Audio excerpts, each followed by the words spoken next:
Alô, comunidade das redes sociais. Chegando em casa em mais um dia de não aula, né? Porque agora os alunos já entregaram as suas atividades, já fizeram prova. E a gente ainda não se deu conta de que nesse finalzinho, quando todos já fizeram tudo, temos que promover atividades recreativas, porque agora não tem como ficar fingindo que quer dar aula e os alunos fingindo que estão ali, todo mundo te olhando com aquela cara de paisagem e olhar de peixe morto. Mas nós que somos professores e queremos transmitir, esses momentos eles são um tanto quanto angustiosos, porque a gente quer transmitir e sempre acha que tem coisas a serem ditas que não foram ditas. Então, para a gente é um pouco frustrante esses momentos. E um dos temas que eu gostaria de tratar com os alunos é a respeito do mercado da opinião, os formadores de opinião, os intelectuais orgânicos. Eu queria entrar mais nesses detalhes com eles sobre o mercado da opinião.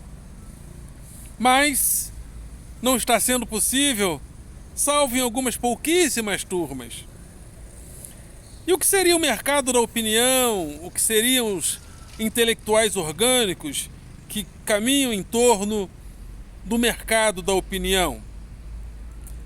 Nós vivemos um tipo de sociedade chamada sociedade da comunicação. E a sociedade da comunicação, essa sociedade que surge principalmente a partir do século XVI, ou do século XV, melhor dizendo, quando a imprensa é inventada. Gutenberg inventa a primeira impressora, e ao inventar a impressora, ele consegue imprimir no mundo uma velocidade maior às informações que circulam pelo mundo. Porque até meados desses dias, as opiniões não eram como elas ocorrem hoje. Ou seja, nem havia isso que nós chamamos agora de opinião. As coisas eram faladas em torno de narrativas, e as narrativas míticas eram muito presentes. E como as pessoas a opinião circulava devagar, não havia essa globalização como a hoje, que começa a se intensificar um pouco mais a partir dos séculos XV e XVI. Mas até então, pessoas desbravavam os mares, descobrindo novas terras, novos continentes, e não haviam tantas informações assim sobre esses lugares. Então, muitos mitos chegavam também, mitos a respeito de monstros marinhos que habitavam certos lugares.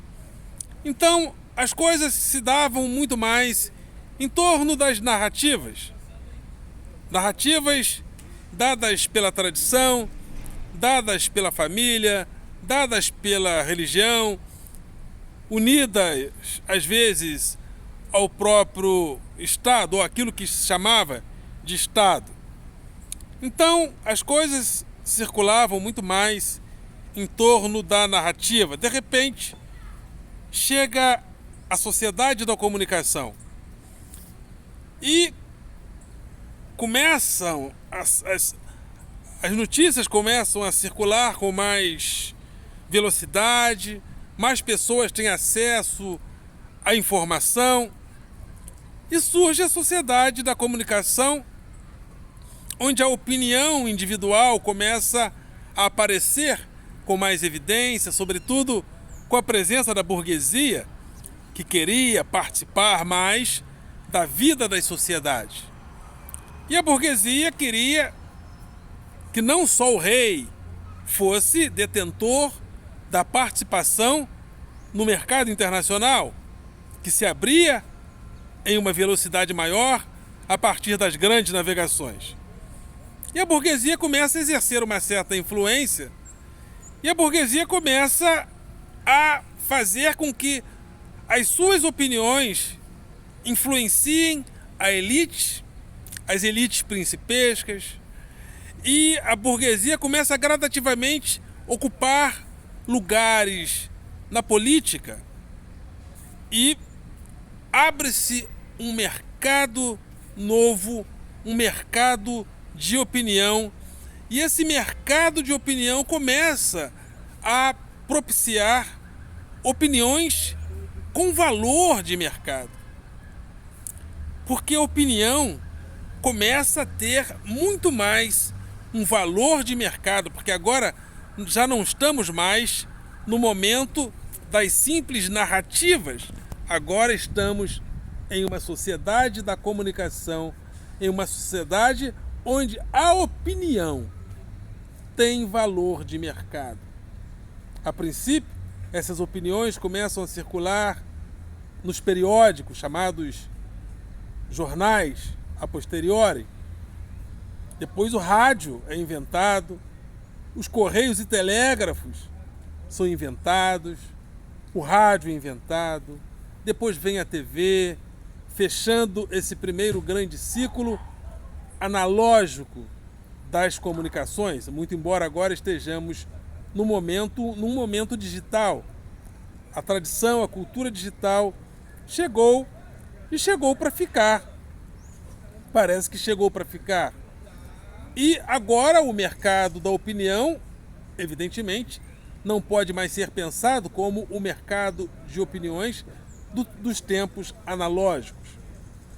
Mas opinião, ela tem um valor de mercado. E é importante a gente não se iludir com a opinião como se aquele cara, aquele jornalista, aquele comentador que aparece, é como se ele aparecesse falando inocentemente a opinião dele.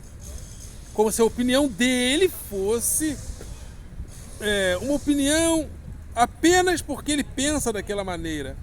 Não, gente, não é bem assim. Esse seria o ideal, mas opinião tem valor de mercado. Certas opiniões não têm valor de mercado, por mais que elas sejam coerentes ou não. E não é uma questão de verdade ou mentira, fato ou fake, enfim, não é uma questão de real ou virtual.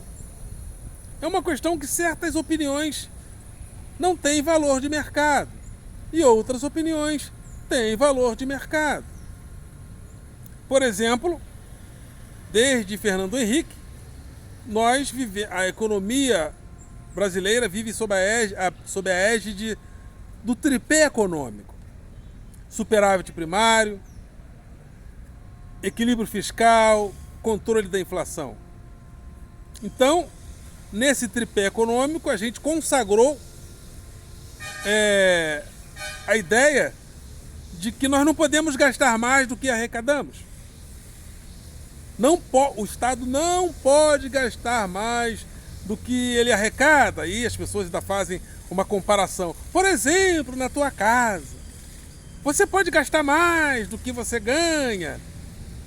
Você pode gastar mais do que você ganha? Não. Aí as pessoas começam a comparar o Estado à casa, ao Estado a uma padaria, como se essas coisas fossem a mesma coisa. Fazendo um certo solzinho aqui, procurar uma sombra. Então as pessoas falam como se a nossa casa fosse uma padaria, um bar. Não, o Estado ele não falha, o Estado ele não quebra, né? Então tem essa diferença, porque o Estado não falha, o Estado não quebra, né? O Haiti, por exemplo, está há anos naquela penúria. E está lá o Haiti, mal administrado, com milícias. Mas o Haiti não quebra, porque um Estado não é a nossa casa. Um Estado não é uma venda, uma padaria.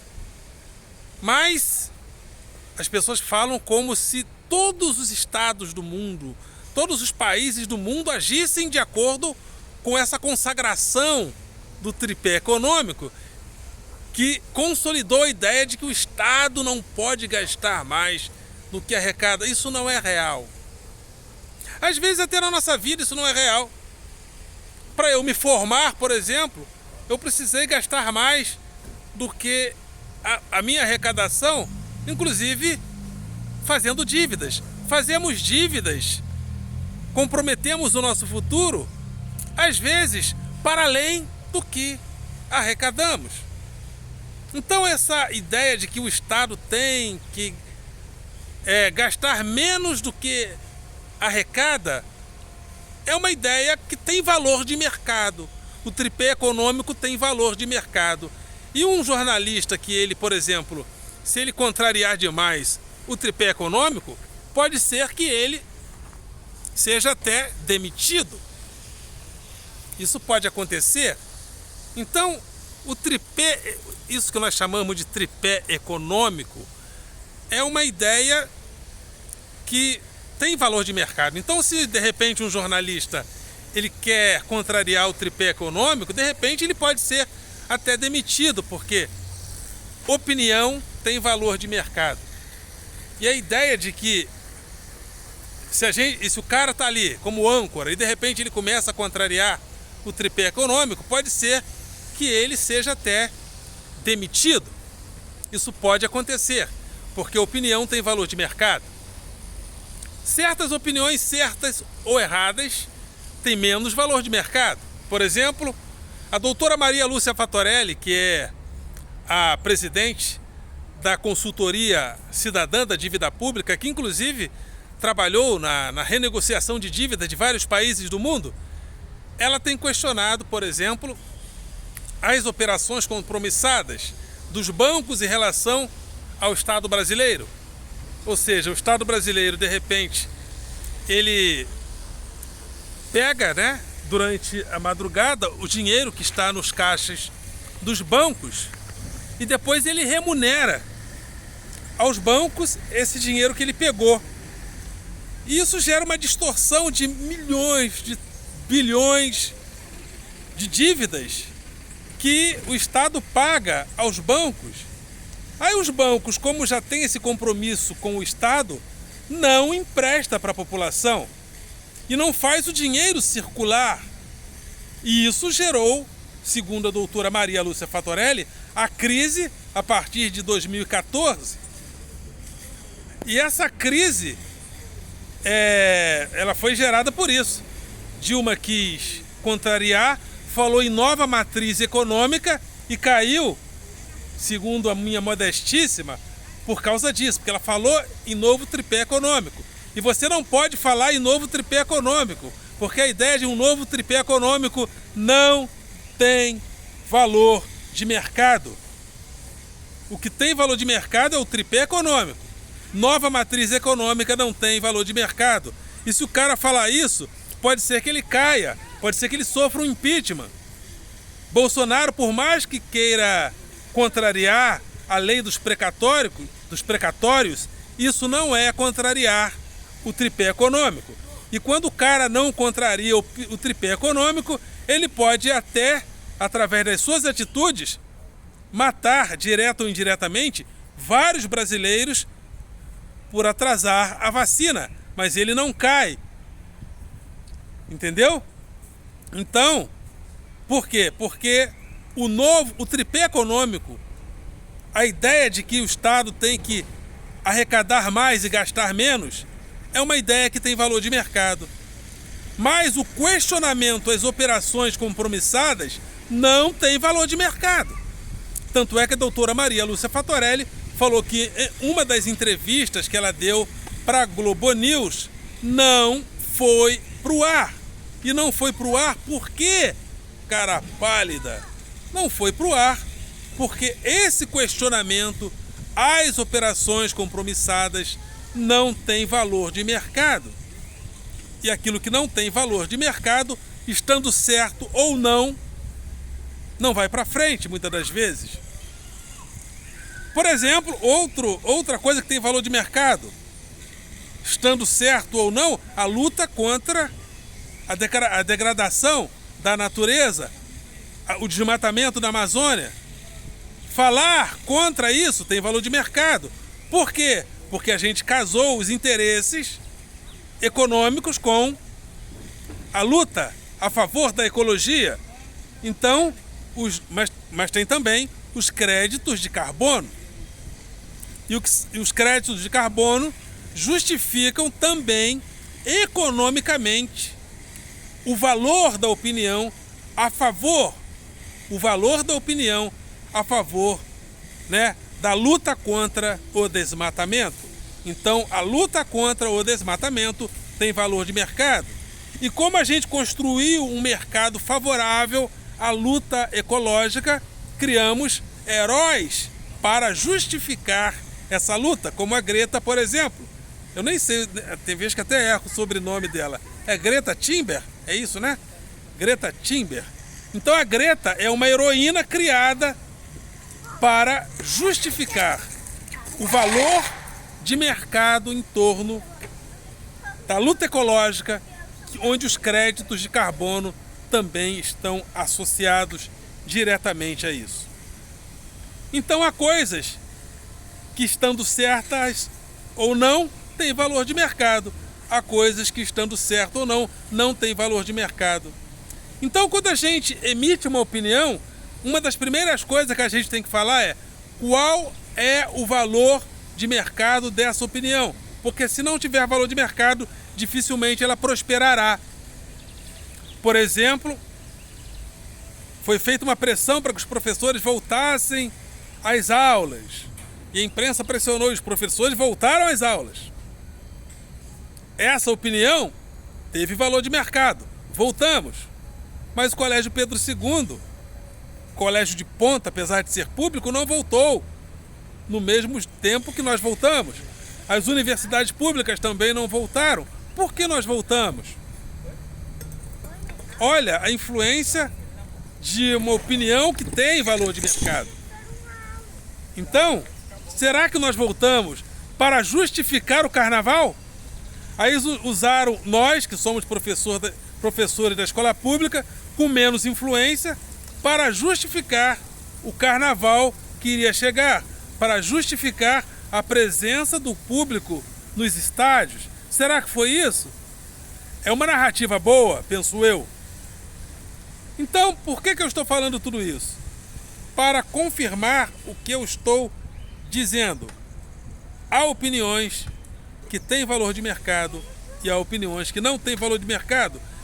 E existe um personagem, um ator político, existe um tipo social que se encaixa nisso aí, que é o intelectual orgânico, né? Gramsci chamou de intelectual orgânico, que é o cara que trabalha em meio a corporações de interesse para trabalhar politicamente para a promoção dos interesses desses grupos. Então, por que essa narrativa contrária às operações compromissadas não prosperam na mídia? Penso também que porque os intelectuais orgânicos favoráveis aos bancos, favoráveis às financeiras, influenciam a mídia, a ponto da mídia não saber, aparentemente, não diferenciar o investidor do aplicador. Porque o Brasil tem que atrair investimentos. Por isso é que ele tem que gastar menos, né, e arrecadar mais. Mas esse cara que as pessoas chamam de investidor, ele é investidor ou ele é aplicador? Porque a dívida pública tem um valor. E dentro dessa dívida pública que tem valor, há pessoas que colocam o seu dinheiro nesta dívida. Se essa dívida se valorizar, aquele que investiu na dívida pública ganha. E até que ponto esse investidor é investidor ou é aplicador? Só sei que a doutora Maria Lúcia Fatorelli deu uma entrevista na Globo News falando sobre as operações compromissadas. E segundo ela, não foi pro ar. Então é isso. E quem são os intelectuais orgânicos que falam, por exemplo, em nome da escola pública e que têm influência na mídia, por exemplo, nos grandes meios de comunicação? Porque, inclusive, nós precisaríamos, né, desses intelectuais orgânicos que falam a favor da escola pública, da mesma maneira como falam a favor dos bancos. Só que uma opinião a favor da qualidade da escola pública não tem valor de mercado e não tem o mesmo valor de mercado que as opiniões a respeito do Enem. Porque no Enem, quem passa? Evidentemente, os mais preparados, que ainda fazem parte de uma elite econômica e de uma elite cultural desse país. Então é isso. As opiniões que nós ouvimos na mídia diariamente, elas têm valor de mercado. Umas têm mais valor de mercado, outras têm menos valor de mercado. Então vamos perder essa inocência de achar que os caras estão ali, que o Demetrio Magnoli está ali, que cada um deles está ali simplesmente para dar a sua opinião. Não, a opinião deles tem valor de mercado. E tem coisa que se eles falarem contra o tripé econômico, gente, eles serão demitidos. Existe a opinião, aliás, Cajuru fala disso. Existe a liberdade de imprensa e existe a liberdade de empresa. São empresas jornalísticas com interesses.